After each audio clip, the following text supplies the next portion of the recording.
માણસનું મન જ સર્વ કાંઈ છે.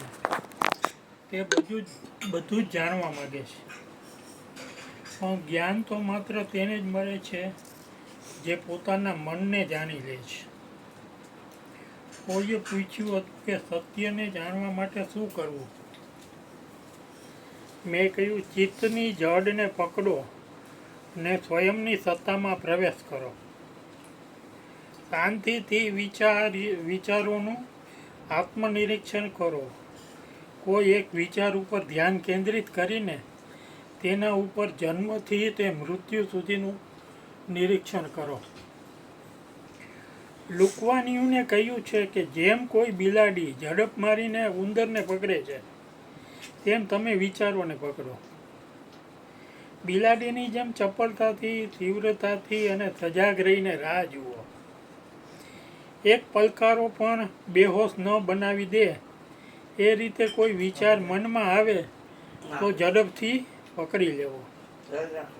પછી સમ્યક નિરીક્ષણ કરીને ક્યાંથી શરૂ થઈ ક્યાં અંત પામે છે તે જુઓ. એ જોતાં જોતાં જ તમને થશે કે વિચારો તો પાણીના પરપોટાની જેમ ફૂટી ગયો અથવા સ્વપ્નની જેમ પૂરો થઈ ગયો. આ રીતે ક્રમાનુસાર વિચારો અને તેની સાથે તમે આવો વ્યવહાર કરો તો વિચારોનું આવવાનું ક્ષીણ થઈ જશે. નિરંતર આમ કરવાથી વિચારો આવશે જ નહીં ને વિચાર નહીં હોય તો મન શાંત થઈ જશે. અને જ્યાં મનની શાંતિ મળે તો સમજવું કે એ મનની જડ છે. તેથી તે મૂળને પકડવું.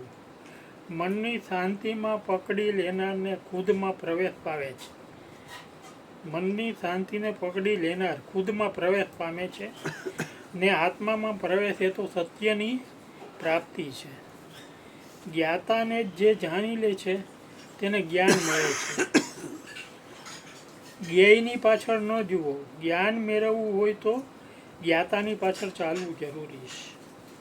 બોલીએ સદગુરુ મહારાજ.